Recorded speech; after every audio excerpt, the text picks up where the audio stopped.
Just waiting for it to tell me that it's going live. Hold on. Okay.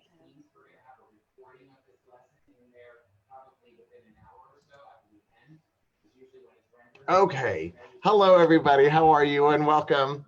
I'm going to start admitting our guests that are on Zoom.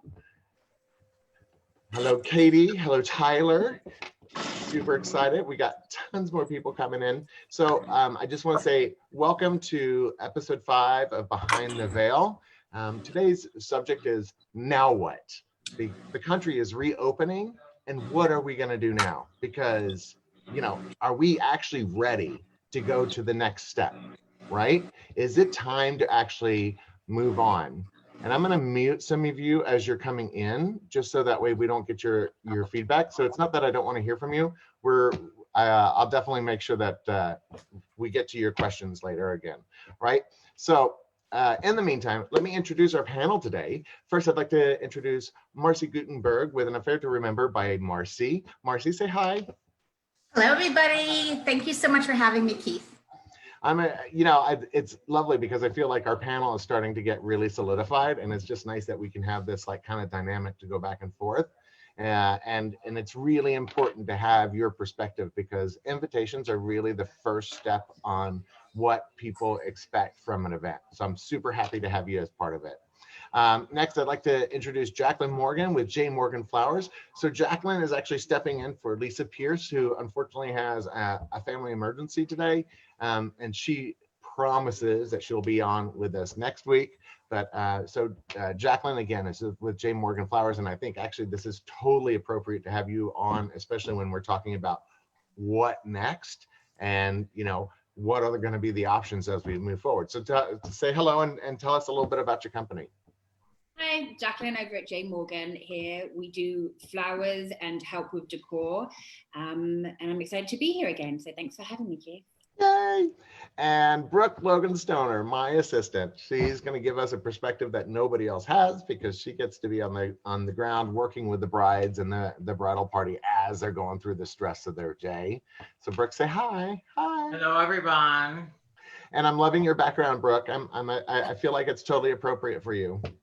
Well, it was a gift from you, so and you always bought me the best present, so that's appropriate. That's all I have to say about that. Oh my goodness. And then of course, at not the least, but the best, Nicole with Clay Events or Clay Events. I say CLE Events. I don't know. What do you say? Yeah? It's both. It's Clay Events because our, it's very confusing for people, but our logo has a key on it. And anyone who knows me knows I love everything French, and I lived in France for a long time. And clay is the French word for key, but it also happens to be the initials of my daughters, Claire, Lily, and Ella. Oh, that's interesting. Yeah, so it's confusing. So CLE Events, Clay Events, they both work. I got it. I love it. Well, again, so I just want to say thank you and welcome to everybody to Behind the Veil, episode 5, What Now? Oh, God. I mean, now that we're starting to reopen the country, and we're going to get just right into the meat of this, if you guys don't mind. They've opened up most of Florida, except for Broward and Miami, but the rest of Florida is opened up at 25% or 30% or 50%, and what does that mean for the wedding industry? And what does that mean for us? I think most of the questions that I have been getting this last week, and especially today, is, my wedding is in October. Do I need to start thinking about moving it? So we're not going to answer that question quite yet. We will get to it. But I am going to get to some of the questions that we got from our viewers as we were going through this. So I'm gonna start with this one that kind of made me smile. It says, my family is killing me with questions, but I have no answers. Who do I smack first? And I think that's actually super important. I mean, it's like, oh my goodness, I have no answers for you. How do you respond to that? So, Marcy, what do you think? How do you respond to family that is stressing you out when you have no answers? I think you just tell them, you just got to be honest with people and say, I know as much as you do. We're trying to find out, just like you, about how to start up businesses and how people are starting to plan events. We're just trying to trudge through the cycle just like you, on what you're having to find out as well. So please bear with us, understand this isn't beyond my control, and be clear and be direct. And I think that's really important. And part of that, because you're the invitation specialist on our panel today, I think it's really important to also reiterate to maybe they're not immediate family, but to maybe just random guests that yes, we will be sending something out that talks about what the new details are. And we'll get to what you feel is proper and correct in a little bit. Exactly. Jacqueline, you have a big family. I mean, who do you smack first? I smack my husband first. That's a personal preference. I think it's difficult. I mean, I've been telling all my clients that you just got to tell everybody as soon as you know something, you let them know, and just I've been recommending divide all the people up. So it's kind of like, his family take over his family, like his parents, your parents take over their inviting. Kind of like divide and conquer a little bit, the best that you can. Yeah. And kind of take it from there. I agree. I mean, it's you just have to be upfront. But this gets us actually into one of our probably most difficult questions that we received. And it's probably a little bit going to be tricky. And I'm actually very interested in how you guys are going to answer this. How do I uninvite people? Wow. Okay. I mean, So I actually think first, as I mentioned before, be clear and concise, get straight to the point. I think meeting face to face with the person that you need to have this discussion with is essential. I would definitely not do it in a text. oh God, can you imagine? Yeah. Don't do That it in a would text. be very, that would be more than necessary to, curtail the situation. I also, as I said, say, be direct, be clear. Think about who you're uninviting, because is it a family member? Is it a friend? Is there a reason why you want to uninvite them? Right. This is going to have a everlasting impact on your relationship with this person. And you can tell that person that, our relation, if there's a rift in the relationship, you can say directly, there's something between us right now that is not right. And I don't think, I don't feel having you at my wedding is the appropriate time for us to resolve this. So I am not going, I'm asking you to not come to my wedding. But on the same token, remember, this is going to have an impact for your relationship down the road. If it's a family member, think about that for the future. I mean, the future of your children, your children's children, your parents, your siblings. This could have an impact on a much bigger scale than just one day. Well, so I saw that Tiffany was raising her hand just a second ago. Tiffany, did you have an opinion? I had a question. So Sure. With weddings, you have different reasons why people are being uninvited. It could be stress within a relationship, but quite honestly, things are happening where people are going to have to start downsizing their event, and people are kind of prioritizing on who the most important people are. Right. So in that, I mean, obviously when people are talking to people, and like you said, Marcy, being very upfront and open and being like, why are you uninviting? Is it just merely the fact that you had to cut your numbers? I always, blame the in-laws or something of that nature, but blame the other one. But I feel like it's really important to figure out why the numbers are going down. Is it really because you're just, financially, or is it because the venue can only host this many people now? Exactly. And I if think there are people that's true. who might be, strangely enough, people are nervous about hiring or inviting certain people who might have more contact with sick people. Maybe they were in the medical field or in this, is they have to be pretty upfront and pretty honest. And like you said, it can have repercussions for years, especially if you're related to them.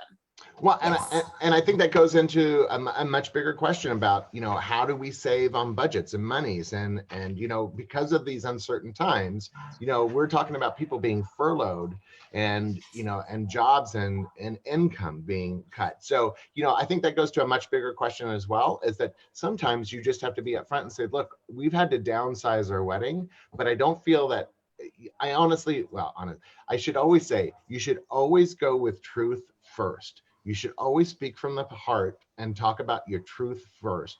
And most of the time, people will understand. And if they don't, you didn't want them there anyway, right? Absolutely. Tiff, you agree with me, yeah? Oh, I gotta unmute you, sorry. There you are. I think it's important. If they're important enough to be at your wedding, then they should be understanding enough for why that decision is being made. Hold on one sec.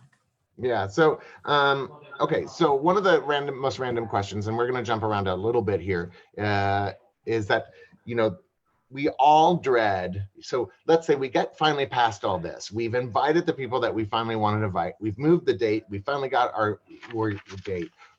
We want an outdoor wedding, right? But then the hotel says, if it's 30% or more, your ceremony is moved inside automatically. So the bride that wrote this question says, do I not get a voice in this? I'm interested to hear Nicole's response to this. Well, I think,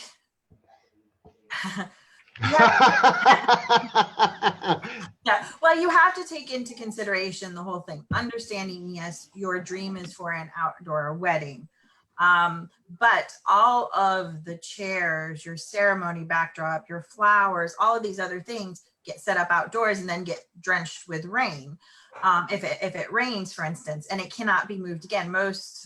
Jacqueline actually spoke to this the other time she was on, and that she won't move things. And she's perfectly correct. We can't move things 3, 4, 5 times in and out, in and out. At some point you have to make a call, and most vendors don't want their items destroyed.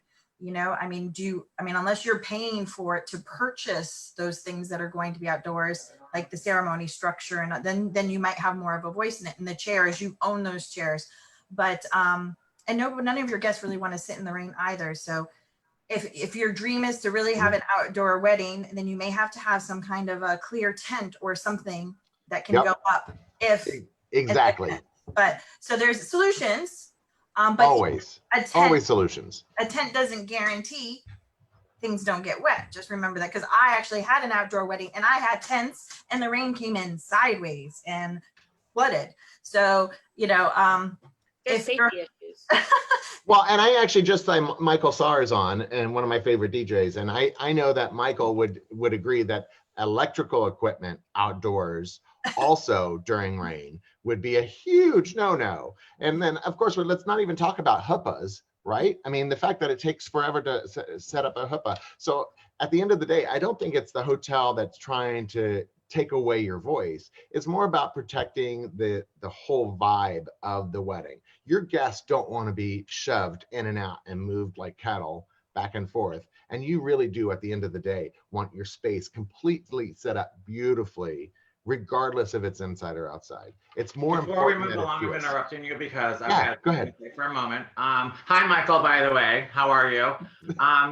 To keep Marcy in business and to solve everybody's problem with the unwanted and uninvited, is called #You Can't Sit With Us. That's how you make everybody happy.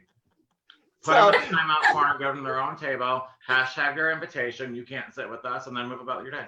Oh my God, that's so. If people think that Brooke is just Brooke isn't just talking out of line. The previous question is, how do I uninvite guests due to issues? And so I love that #You Can't Sit With Us. That's too funny. So getting back to your question that you just posed, Keith. Yeah. That another area is that you don't want your guests sitting in wet chairs. they're coming dressed. They want to sit and be comfortable. And the last thing you do is want your guests to feel uncomfortable. So a lot of times we have to make, as event people, we have to make decisions that are in the best interest for the whole, as opposed to one individual at that time. Though you are the highlight of the Yeah. event. It's for the greater good, so to speak. Well, Right. every vendor has something like that, correct? I mean, as a photographer or a videographer, your equipment and gear is thousands of dollars, as well as, like you said, like a DJ. And there's the bride does have a voice, but at the same time, every vendor should be communicating this with their people, especially in Florida. Right. So it shouldn't just fall on the venue. Well, and I think that's really important as event professionals, that we don't sugarcoat these kind of things when we're first talking to brides, because at the end of the day, our job is to make sure that they have the best day possible, but based on facts, not based on the dream Cinderella. By the way, Nicole, if you're just coming back, I stopped your video because I saw you dealing with a dog. So you can, there you go. I was like, I didn't want you to, have your booty up on screen for too. I did. And by the way, I want to say hi to Mickey from Atlas. She's watching us, and so I think Mickey would actually, hi Mickey. I think she would agree with us about not wanting to ruin people's furniture, right? So, general question from a bride was, what should I be worried about right now? The date. The date. Well, I mean, honestly, first and foremost, your family and their health. Yeah. And then beyond that, then you start working on the logistics of moving your event date, picking a new date. It may not be the ideal date that you want, so be a little flexible and start the planning once you have the date secured. well, and I think that goes with the question that we had earlier. It's like they're looking for new dates, but all the new dates their friends have already booked. So, let's say that they want to go to a February 21st and they've already received an invitation. Well, they wouldn't have received an invitation. Maybe they saved the date. They received the save the date for February 21st. And, that date's no longer available. So one of the things that we talked about in the past is don't be afraid about looking at a Friday or a Sunday wedding. There's no reason that you shouldn't, because at the end of the day, it's more important that you have your friends and family together for the wedding, but you can still have a super glamorous wedding on a brunch, right, Jacqueline? Yep, no, absolutely. We've done a lot of Friday weddings, and Sunday weddings have become super popular, as well as brunch weddings too. We've seen a huge increase in those over the last few years as well. Right. So, This is a brunch wedding that we did at the Ritz-Carlton ages ago. I mean, and by looking at this, not that I would agree with the flowers because they're a little over the top for me, but for me personally, but this is a really great visual. I love this as far as that doesn't feel like a brunch wedding. What do you guys think? Beautiful. It is, right? So sometimes it's about, okay, if we're going to switch a date to a Friday or a Sunday, then working with your event professionals to change the vibe of it so that way it looks really good. yeah, I've had a lot of people change their vision since they've had to change their wedding date. So I've had a lot of, my spring brides who are now going to, later times in this year, like October, November, and they're making their weddings much more like fall colors and stuff like that. So just be flexible. Just remember, I think the most important thing is it's about your marriage, not just about the wedding. And that should be everyone's number one thing. And I know we all get so caught up in making this beautiful, perfect wedding. But remember, at the end of the day, you're getting married. And that's the most important thing. Is you get married, it's going to be beautiful. If that stuff has to change and it's not, the exact date that you wanted, it's about the marriage. It really is. And honestly, it's also about the end experience of all of your guests. I mean, I have people ask me all the time, it's like, what makes it a really incredible wedding? And what I say is love, joy, happiness, feeling at ease, rolling with the day. Don't get crazy, because at the end of the day, a lot of times people get their feeling off of what is on the bride's face. So if the bride has that crazy eye going on, everybody goes, oh God, the bride's all crazy today. Oh, something bad's happening, and then of course that affects the entire wedding. The other thing I really believe in is service. Me as an event planner, and Brooke, I think you can back me up on this, is that a lot of times, when you have like a bridesmaid or a stepmother, a lot of times their whole perception and joy of the wedding can be easily fixed by walking by and say, can I get you anything? Is there anything I can get you? I mean, sometimes it's just that one little step that changes They want to everything. feel included. I mean, it's the bride's day, as we all know, but they just, for someone to step, and this is a lot of what I do when me and Keith do our events and our weddings, is I will step to the side and I will go to like the mom that I feel like hasn't, that's looking for a little bit of attention or some love or some, just reach out. And I promise you that means the world to them, and they feel included at that point. So, Keith primarily handles the bride for me.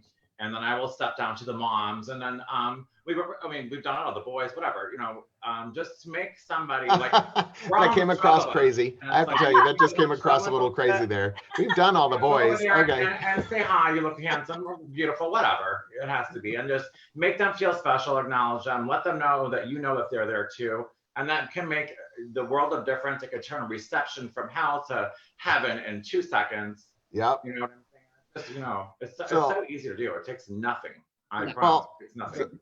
Well, and one of the things that we're going to be dealing with, and it's not just about move the date, it's about the new normal. Like, how do we design for the new normal? Because, at the end of the day, the hospitals, all of this stay at home was never about stopping the disease. They've always thought that most of the United States, 70%, I think is the latest percentage, that 70% of the United States is at some point going to catch this. It was more about making sure that the medical staff had the availability to care for those that staffed it. So with that in mind, there's a whole new normal. It's about protecting our family, our elderly, those that have underlying conditions. And when we're talking about weddings for the future, what are some options that we can give our brides about ways to protect future weddings and their elderly participants?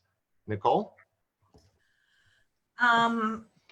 Well, there's so many changes going on right now, and each hotel is going to come up with their own guidelines that we're going to have to follow as well. And I don't think a lot of those, I know everybody's kind of working on their plan, and a lot of those haven't even been formulated yet. But, we're not going to have tables of 10 anymore. We may have tables of 4 to 6 maybe. So it is really going to change the look and the feel a bit of the wedding. So So I'm going to pull this up really quick because you just talked about tables of 4 and 6. So I was like, here we have, a different setup. Did I lose everybody? So, this was from a wedding that I did a couple of years ago, and they wanted a very casual kind of vibe, right? So you see here to the right, we have larger tables of 8, but most people sat at these like cocktail tables that were up, that I did over the pool. We built a stage over the pool.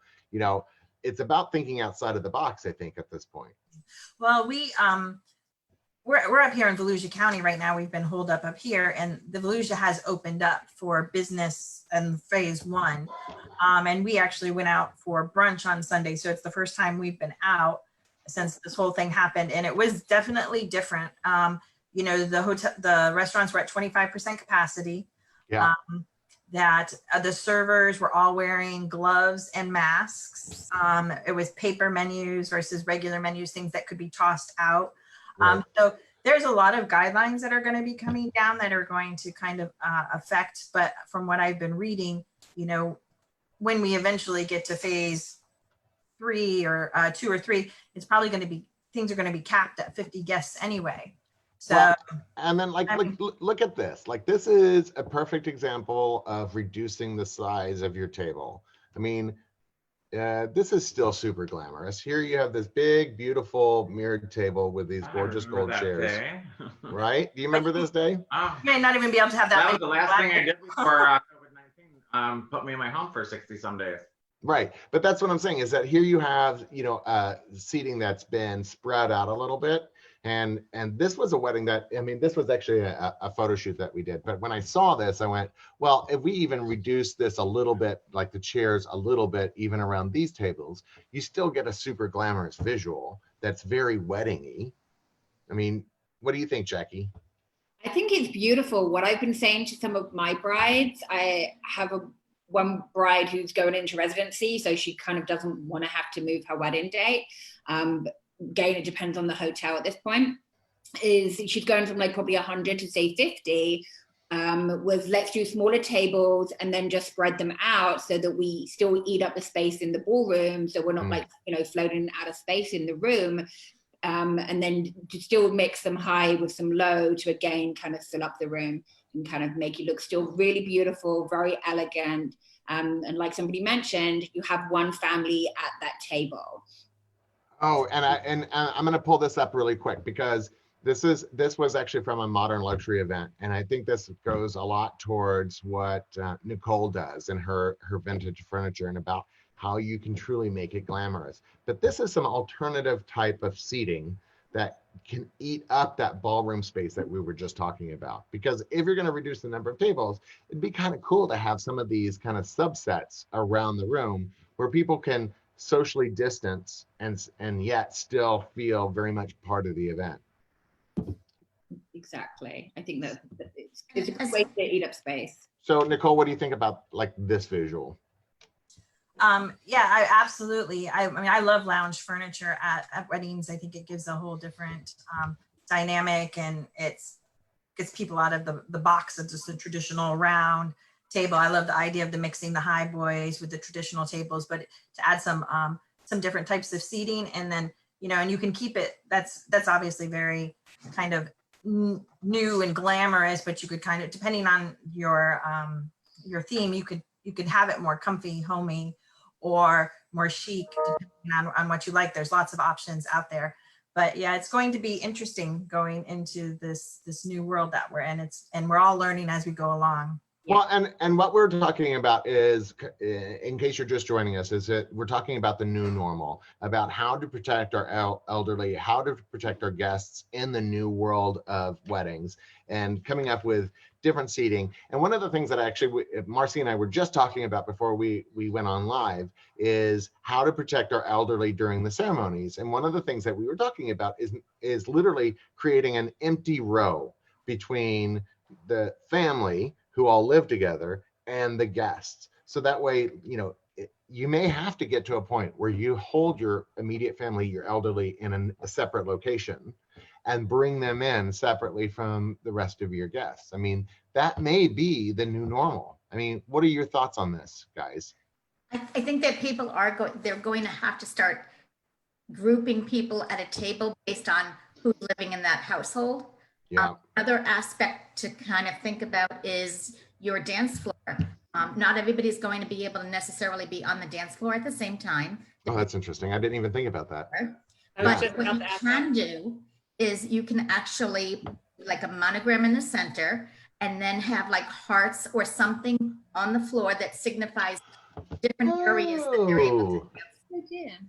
And that would be like a really cool way to just it lets them know, but also pays homage to the style of the event.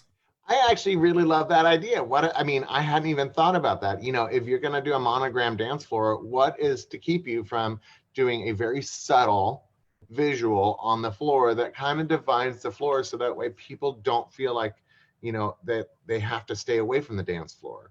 Yes.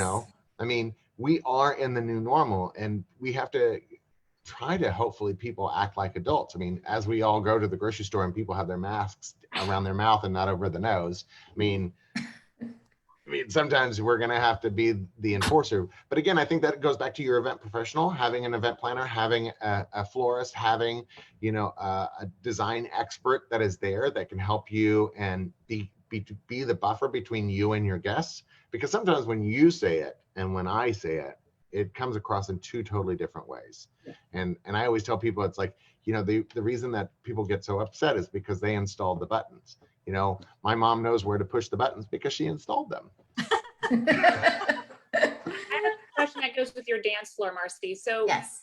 with things changing, and I've had a couple hotels and venues that had mentioned to me when they were saying that they were trying to postpone the weddings. They're, obviously not canceling, but a lot of the brides who are now clamoring for the fall. So they're almost having like 2 seasons in 1 season. Because now all these brides who wanted to get married in 2020, they have to get married in 2020. But now they're being forced to take earlier time slots, even brunches. But they didn't imagine their wedding at 11 a.m. or noon or 1. And they can't see themselves they can't see themselves dancing on a dance floor at lunch. So what other things are planners doing to diversify the activities within those like earlier weddings? And my wedding was at 1, we didn't have dancing. So so it didn't seem that foreign, but I can't imagine ripping it up at 11 a.m. Well, so Killing it. I would have told you that that's not a thing until Brooke and I just did this brunch wedding right before all this happened at the Sonesta, and that dance floor was packed, and it was all due to the band. I mean, it was about too. having the right entertainment, right, Brooke? Yeah, the band was amazing, but I mean, like seriously, like for and we there's a lot of our weddings that they want to run over because everybody kind of gets full, and then it's like last call, and it's the end of the night, and then they get like, oh, we want to go further. For us to do a brunch wedding, for that to be like, they still wanted to go, Yeah. and that dance floor was packed until the last second. It really was. And the Really thing was. is that it allowed people to be able to go out to the clubs afterwards. So I felt like they got the best of both worlds. They got this great wedding that was lower cost that they got to do during the day. So they didn't have any of the same issues. What sucked was the fact that Brooke and I had to get up at 4 a.m. to start setting this thing up. So, I mean, it only affected us, and it would affected like people like Jacqueline who had to get up like super early. So, I mean, what? I'm sorry, there are 7 days in the week, so it doesn't necessarily, if somebody really wants to do an evening wedding and they can't get a Friday night or a Saturday night and they can't do a Sunday night, there is Thursday, there's also Monday. I mean, there are other nights of the week if they prefer to do a nighttime wedding. Yeah. If they want to do a daytime wedding, it really, there's 2 factors when it comes to people getting up and dancing. A, the music, the entertainment, and B, the crowd. Yeah. And, if you have a crowd that's going to dance, they're going to dance no matter what. And if you have a great band, even more so. So, I mean, it really is about who's attending and the band or the entertainment. So a question for, I think, all of you, and this includes Tiff, because Tiff, by the way, is a linen specialist. And I'm hoping that you still are in that position after all of this is done, BBJ Linen. So little shout out, BBJ Linen. But one of the questions that we got was that my job furloughed me, and now I'm worried I won't be able to afford the wedding. Are there some options that I can look at? I had a bride call me. That was my 1 o'clock appointment. Her and her fiance have both unfortunately lost their jobs, and she wanted to know what her options were. And what I kind of suggested to her was, first of all, emailing the location and finding out what dates they had available for next year. Even if it was 18 months out. And then from there, when she picked, saw what dates were available, then emailing all of her vendors. So that way she is getting married. We're all in this together. We're all in different places in it together, but we are all in this together. And I know everybody's really willing to work with our clients as to move in the date, whether it be because, of the capacity issues, how many people are allowed, people being able to travel from abroad, or because, they've been furloughed or they've unfortunately lost their job. So I think talk to your vendors, be very open and honest, and I haven't heard of anybody not being willing to work with their clients. So well, here, I'll pull up this really quick. So this was a vow renewal, but I love the idea of this. I mean, this is talking about, a budget saver. She ordered these on Amazon, I think.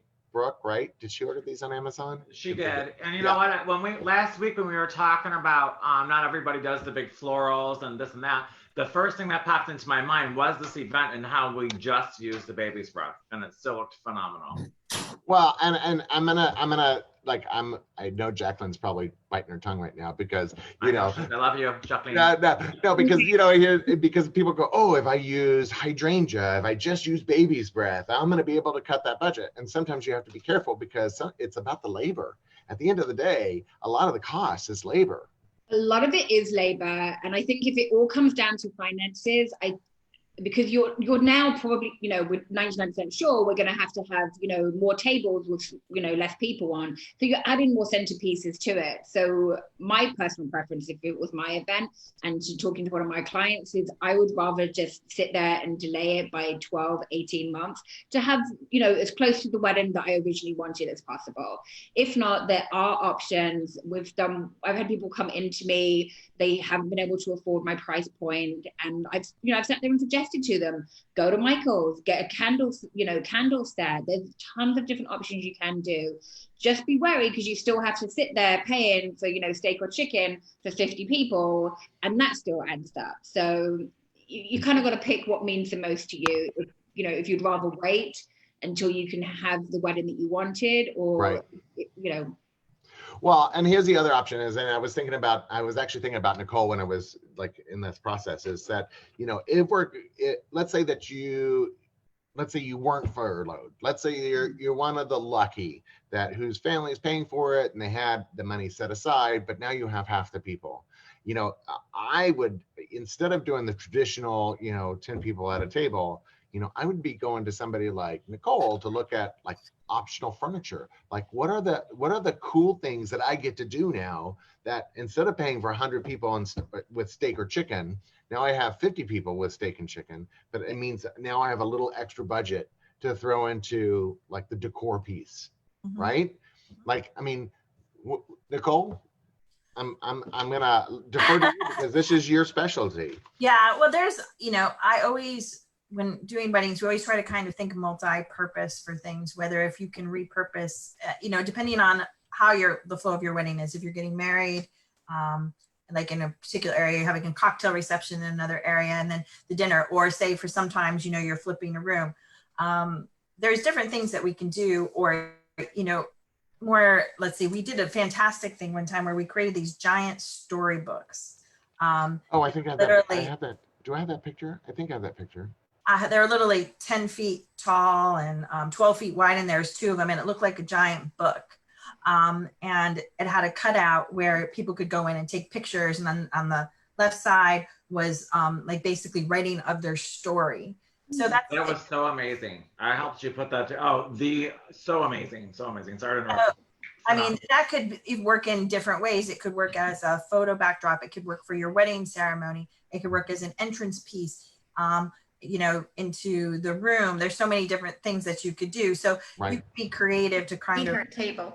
Yeah. Sweetheart table. Oh, wouldn't that be cool to have a storybook sweetheart table? Yeah. To have like literally a book open and you're sitting in your own romantic story. Yeah, and then one side, it could be for foot pictures, or you could actually decor it in like a particular theme. Like if you and your fiance were super into traveling, we could make it look like Paris, like you're sitting outside in Paris, at your sweetheart table.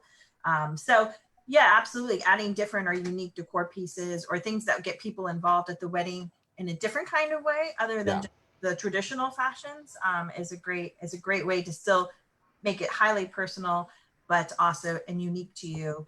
But I think that goes back to the whole idea about changing like the perception of daytime versus evening. Oh gosh, Brooke, you just turned into evil princess. What happened there? There's no eyes. It's like awesome. no eyes. All of a sudden it was like, what's happening here? So no, I mean, that does go back to the perception of what is happening like with your day versus evening. If you end up going to the day, then, coming up with interesting things that people get to do, right? It becomes part of the process. And I think having people like Nicole and like Jacqueline and like Marcy and like Tiff and like Brooke and myself getting in there and having a brainstorming session, changing your date, changing the vibe doesn't have to be a horrible thing. It may open all new creative outlets that you would have never ever thought of before, and that people go, that was the best wedding I've ever been to because they did A, B, C, D, which again, you wouldn't have thought of because you were thinking about your evening event, right? You guys agree? Yeah, Absolutely. I think we need to go back to the one question though you had asked about what happens when you can't afford your dream. Yes, And I go think ahead. that unfortunately, there are people who aren't going to be able to change their date. We feel like, everybody should be flexible, but maybe they have a parent who isn't going to be here next year. Maybe they're going to be moving. Maybe they're going to So sometimes there's so many things out of their own control. And I think that one of the things that I love to do with us is I think every vendor should be communicated with. And if you said, this is what I had before and this is what I have now. As a photographer, you could say, what package could I get with this? As a linen specialist, I would say, well, what does the hotel provide and what can we add to it Or what can we do? What is the look that you're going for? And how can we create that look? So it's like that In Style magazine where you had like, this is the way the stars live, and this is how you can get that look on this budget. And the brides sometimes can be really surprised, because I think, and at the end of the day too, as much as we want to make money, we also love that smile that they Yes. get when they walk into the room, and when they didn't think it was ever going to look that way, and you did that. And it's so amazing. And so to be able to do that as a vendor and say, okay, let me work with you, because I don't want you to cancel. No, They- nobody you wants know, to, nobody but wants you to cancel. Tell me what you can do, and let me see if I can work with it. And I think having that very honest relationship with them to say, how can I make your dreams come true? This Yeah. is what you're dreaming, but this is what we can do, is also really, because some things are just not in their control to move it. And Right. I think they feel that their hands are tied. And what they don't realize is that we are used to creating a lot of something with a lot of nothing. And as That's much as true. we love to have these big, huge budgets, we also know how to stretch something and create something within that budget, and say, maybe you're having this centerpiece over here, but you're alternating with candles over here. And maybe you have floor length linens from the hotel, but we're having these overlays. Or we're doing basically poly, but look, we match this poly with velvet on the head table and on the sweetheart, you know what I mean? So you can do so many things within a budget that they really don't know, Right. because they're just looking on Pinterest. Well, and that's the thing. And I think that everybody's so concerned, like that it's the not knowing that is more stressful than anything. And I feel like if we could, us as vendors, I wish we could just reach out to our brides. And luckily as an event planner, I get to do that probably much more often than most of you, but just reach out to our bride and just like talk to us. We want you to be happy at the end of the day. You know, obviously we can't give you stuff because of cost. Like, in other words, I'm not going to be able to give you a horse and carriage when you have, you know, the money for a taxi, right? You know, but for an Uber. But I absolutely going to do everything I can to make sure that we do as much for your budget as possible. I think most of the time people think that we're only out for the bottom line. And, you know, during this time, no, our job is to do everything we can to make sure that our industry continues to move forward, that we continue to have events in a smart, sensible way, and that people get their dream. I think the biggest reason why we all do what we do is because we love people to be happy and to give them some kind of joy for their big day. Ultimately, if we are able to have an understanding ahead of time with regards to budget and the style, and as I mentioned last week, I do use Pinterest to figure out what the client is looking for, because the more we know as people in the event industry, the more we're, as Tiffany was saying, we're able to stretch their budget and give them what they're looking for and then some. And that's our ultimate goal. We want them to have that joy in the end. We want them to feel that, oh my gosh, this was better than I thought, better than I could have dreamed. So I feel that joy. So I have a really specific question, and I think this is going to be really specific to Jacqueline. It says, what should be done when it comes to wedding planning? And I think she means in general. My wedding is in December, and I don't have a florist or a photographer. Should I be worried? Yeah. Just because this is going to be the busiest fall and winter we've ever had. So I think you really need to get on top of it. Start interviewing people. We're all doing, telephone consultations or Zoom consultations. Make a Pinterest board, send it over before the appointment so we can kind of get a feel for your sense of style, and give as much information as possible. But you definitely want to get people booked, because otherwise you're going to end up with, I don't know. And that's the problem, is like right now, because I have people that said, and this goes back to the earlier question. It's like somebody says, oh, my wedding's in October. Should I move it? And I am right now telling my clients not to, because again, it's October. It's in the middle of hurricane season. So we would be dealing with the idea of a hurricane coming in anyway. Why move it when there's always that possibility? But also when it comes to finding your florist and your photographer, it's not about not being able to find the quality. It's about finding people that are still available. Exactly. You want to have all the options. it could be about materials though, because even in our world of linens, December, with all the holiday parties, people want white, they want snow, they want it to look like this. So now you're competing with weddings that we didn't have necessarily in December. Right. Some vendors you're competing nationally. So if your local vendor doesn't have it, Yeah. you're gonna have to go to a national vendor. And so those things, if you don't have them secured, they may be gone. If you want full length linens and your venue doesn't have it, you need to reserve them. Well, and that's part of, and that's also part of like, being open and having our clients understand that they got to be a little bit more open during this time, especially if they're going to be moving into a date, because right now we're going to be squishing everything. So, there's a lot of our events that are happening in April, May, June that I've now squished into October, November, December, January, February. Right. So, I'll be really tired next year. we are all going to be all the busy. weight I've put on. Yeah, we're going to lose all the weight that we put on just from running constantly from event to event, right? Let's hope so, right? Fingers crossed. Fingers crossed. So a random question. Should I provide PPE for all of my guests?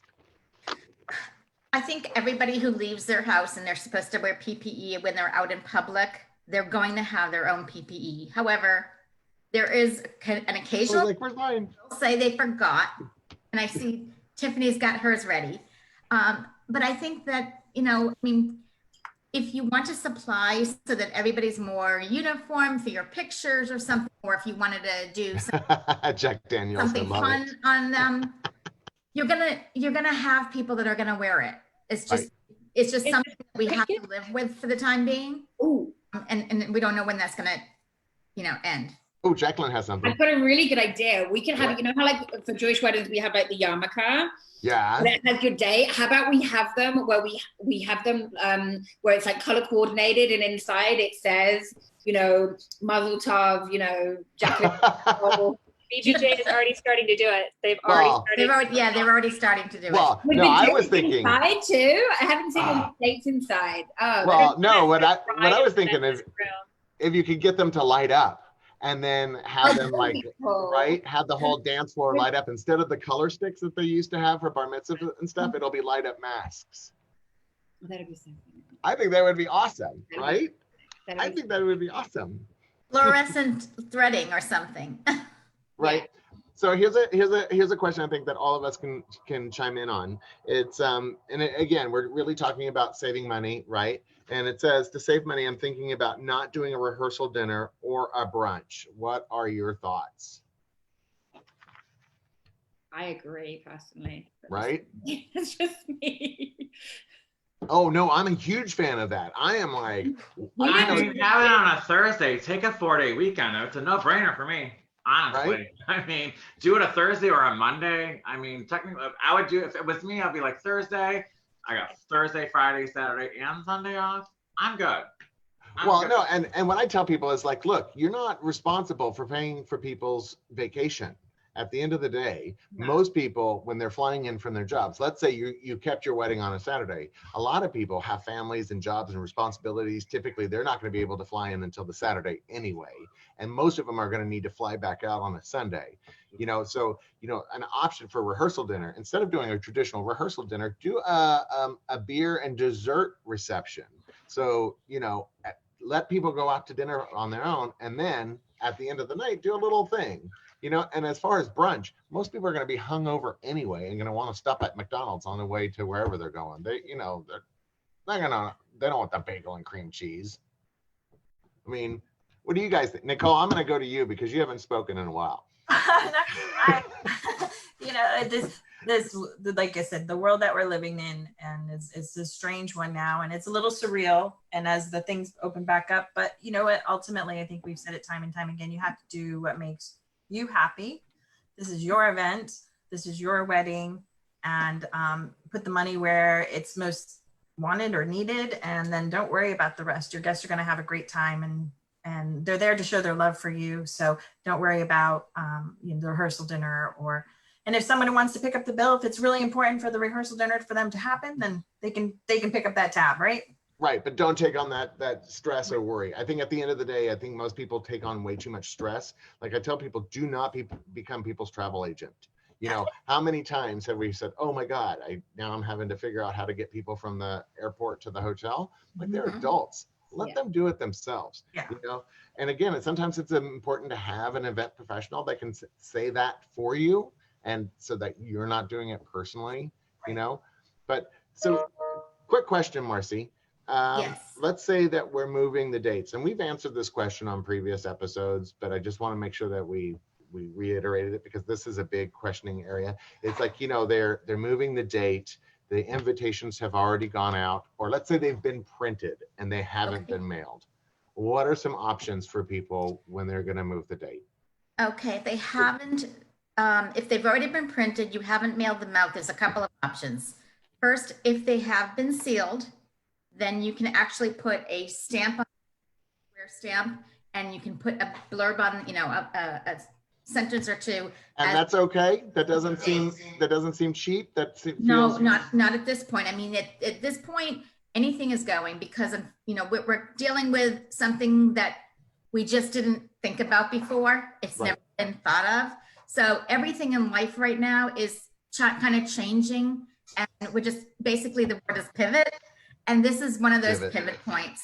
So I think that, you know, to be a little flexible, if you want to put a stamp on the back, or not a stamp, but a label on the back with a couple of words, you know, make it look nice. You can do like a gold stamp or something. Right. And that way you don't have to open up your envelopes that have already been sealed and, you know, break those seals, because, you know, it's hard to open them and then reseal them again. They're not going to look as pretty as they did the first time around. The other option, if they haven't been sealed, is you add in there an additional card. Maybe get a size of a reception card, and you put information on that. I would also recommend in both areas, making sure to use your wedding website as to, you know, please see our wedding website for additional details. And also include in there something about the new date. And if you don't have a new date and you've already sent them out, there's options for that as well. You can always reach out to people by email, you know, and ask people to include their email on the response card, because if you don't have somebody's email, this is a good way for you to get their email. And you do need to advise them of any updates. Well, and I tell people that, you know, you're about 30% of your people that you send out invites to are not going to respond anyway, and you're going to have to reach out to them anyway, because people for some reason have the hardest time sealing an envelope and sticking it in the mail, which drives me it just drives me crazy. So you're going to have to reach out to them anyway. The other thing is that I've told people that you could do a secondary save the date. So let's say you sent out a save the date, you send out an invite, you've now changed the date. There is nothing wrong with doing something a super cute, funny, save the date again, right? But don't do a secondary invite. You've already spent the money. You've already spent the money. The tone has already been set, right? Your initial tone of your wedding was sent in your initial invitation, if you've already sent it out. So my idea, you know, just like you said, is do something fun, do something cute, make the wording fun, make them feel warm and special and inclusive. So, you know, just keep it light. Keep it light. It's already too heavy out there. It's a hard situation that we're all having to deal with, but keep it light. So I actually love this question because I think it might be different from each of you. What is the most important decor piece in a wedding? I'm going to start with Nicole. Nicole, what do you think? I'm going to actually go back to my original answer from the other one, is that I think multi-purpose, you know, things, if something that we can repurpose and use, something maybe that you can use for your ceremony, and then you can maybe use it as a photo op inside of your reception, or something that can be maybe, again, backdrop for your sweetheart table, but things that we can, especially now in this current environment, things that are multi-purpose, and, you know, bring your wedding, make it unique to you, personalize it, and but Like it's something like this. yeah. This was a horse-drawn carriage and a little thing that we had out front of the hotel. That was kind of, well, this was a Modern Luxury Magazine, by the way, I'm going to give them shout outs to this because this was a fabulous event that they did at the W. But anyway, yada, yada. How about you, Jacqueline? What do you think? What's the most important decor piece in a wedding? I think having something that when you walk into the room, you have that holy cow look. So whether it's like, you have at least half high centerpieces that you walk in, you're like, oh my gosh, the room is gorgeous. And those can totally be reused down the aisle, or to even frame and make like a backdrop for the ceremony and repurpose. Right. We do that all the time. Or like some sort of focal point. So whether it's a sweetheart table or something where you walk in and you're like the holy bleep. Bleep, bleep. Holy bleep, bleep. Yeah, we don't. Jacklene's probably going to kill me for this, but. Oh, good. And I love you. You're my favorite flower lady. People tell you. I talk about Jacqueline all the time, or at least I ask about you. Yes. Flowers are my thing. I love them. After the gown and the jewelry, honey, flowers are it for me. And I remember in the very beginning of my working with Keith, in the very beginning of my employment with him, we had it was in the Keys, Keith. And they didn't really have any centerpieces done for after the ceremony. And it was that's right. That's right. It was on this beautiful home on the lake. It was sickening and fabulous. And I grabbed all the bouquets from the bridesmaids and turned them into centerpieces in 10 seconds.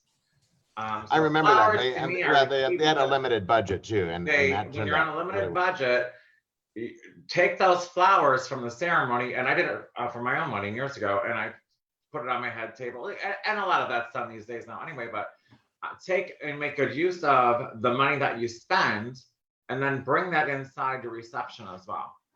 And then you get more bang for your buck that way. Love it. And Tiff, what do you think? What's the most important piece? I don't know if it's one piece, but I think when you walk into the room and you see all sorts of texture, I love it when the tables look different.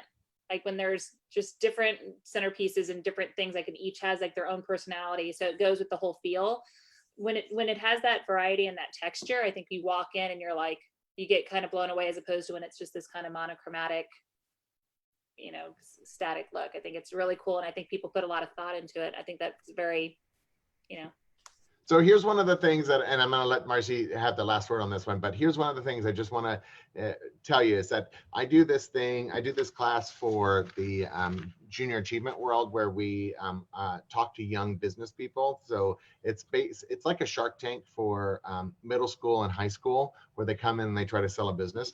And one of the things that I was looking up when I was talking about displays is how quickly you have what's the time that you have to make an impression on somebody when they see a room. And if you can believe this, it's 5/10 of a second. Literally half a second is the amount of time that you have to make an impression on somebody of whether or not they love the room or not. Mm-hmm. And I find that crazy, that they're going to make all of their decisions on the visuals, which is why I think my most important decor piece for a room is uplighting. I think uplighting is essential for a really stunning room. Of course, you got to have the right linens, the right flowers, but I feel like uplighting really sets the tone for me when it comes to pull up the Biltmore pictures. If you want to talk about uplighting, he's right. Go, if you can grab it real quick, throw up the reception at the Biltmore when I did the lighting for that. Amazing. Transformed the whole entire place. It really is. And I'm going to pull that up, but while I'm pulling it up, I'm going to hand it off to Marcy. What do you think is the most important piece? Okay, so I actually have two.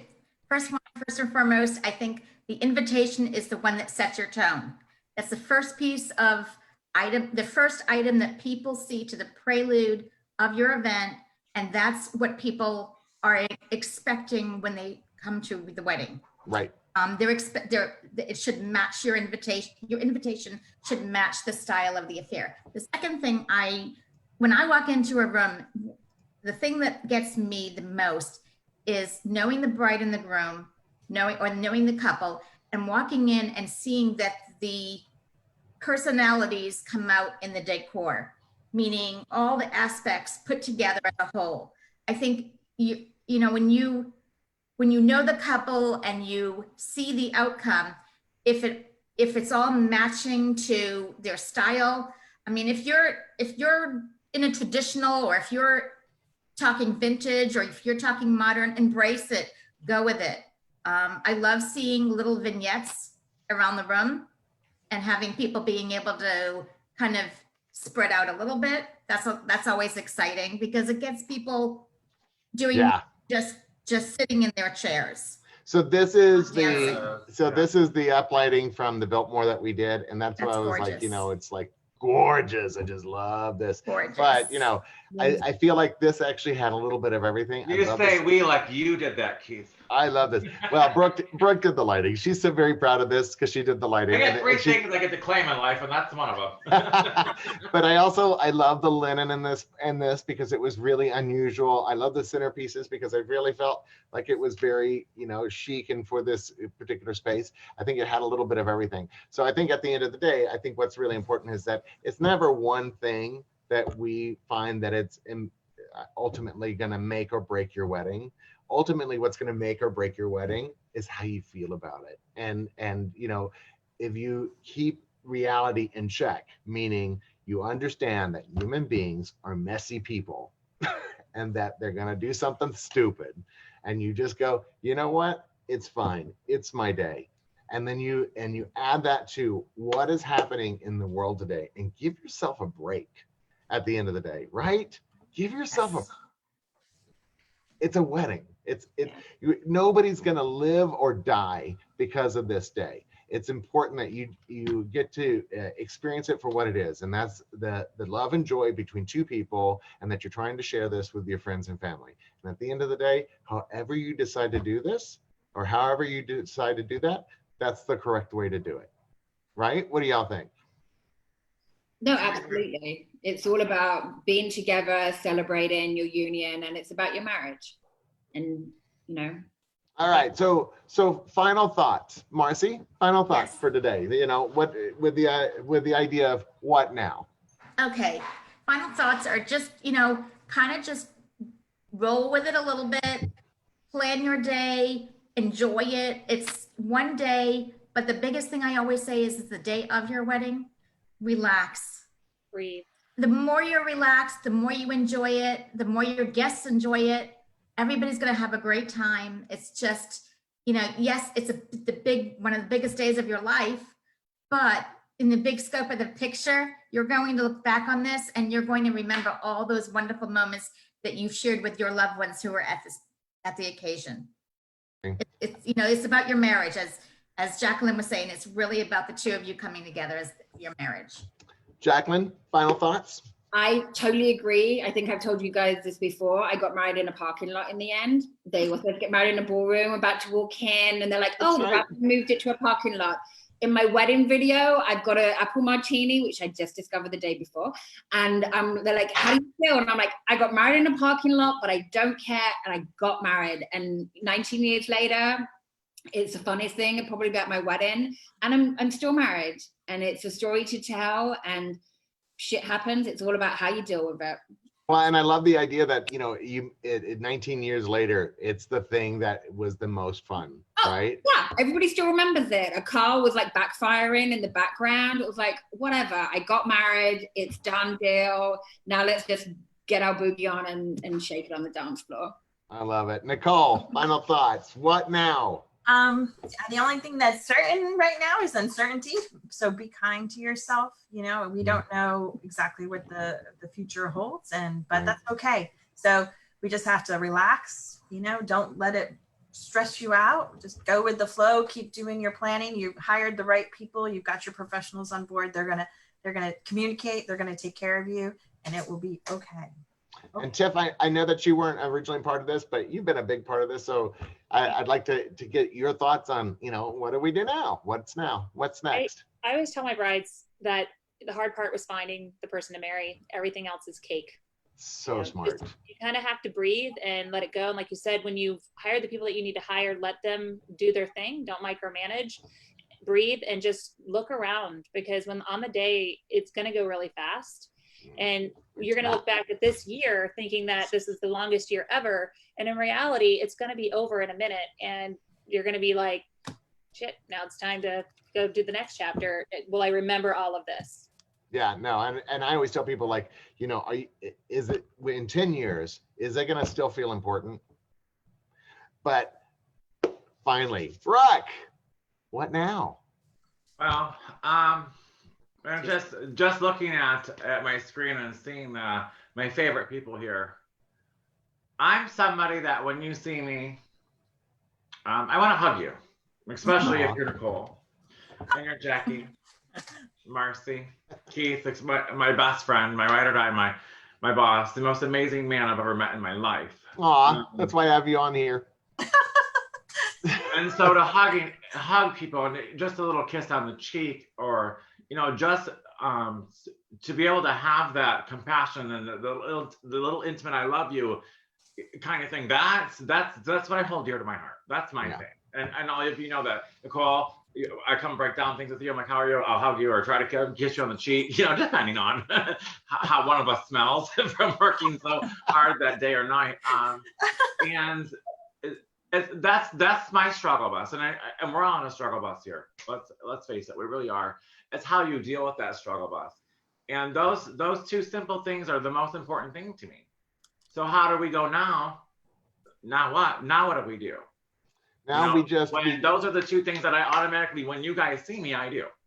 Yeah, and So, I think that's the important piece. that's hard. And so how do we go ahead and then, you know, our next event that we do, it's going to be hard. Me and Keith always hug, a little kiss, you know, all that kind of thing. You know, that's just automatic with us. It's what we do. That's the kind of people that we are. Well, and I think that's at the end of the day, that's really what's going to happen next, guys. And to all the people that are watching, it's we're going to figure it out one event at a time. Yeah. Don't freak out. Everybody is worried. Everybody is scared. But at the end of the day, you're going to be surrounded by people that love you. And no matter what your event ends up being, they're going to love being a part of it. So I just want to say thank you to Marcy Gutenberg with An Affair to Remember by Marcy, Jacqueline Morgan with Jane Morgan Flowers, Nicole with Clea Events, Brooke, you know, I love you. And then Tiff, soon to be, with BBJ Linen. I thank you all for being a part of Behind the Veil, and I'm looking forward to, again, doing this next Tuesday at 2 o'clock. So if you'd like to join us or be a part of the Zoom call, let me know so I can send you the link. But I'll see you all next Tuesday. Have a great day, everybody. Bye. Thank you. Bye, everybody. Everyone. Bye, guys. Love you. Love you.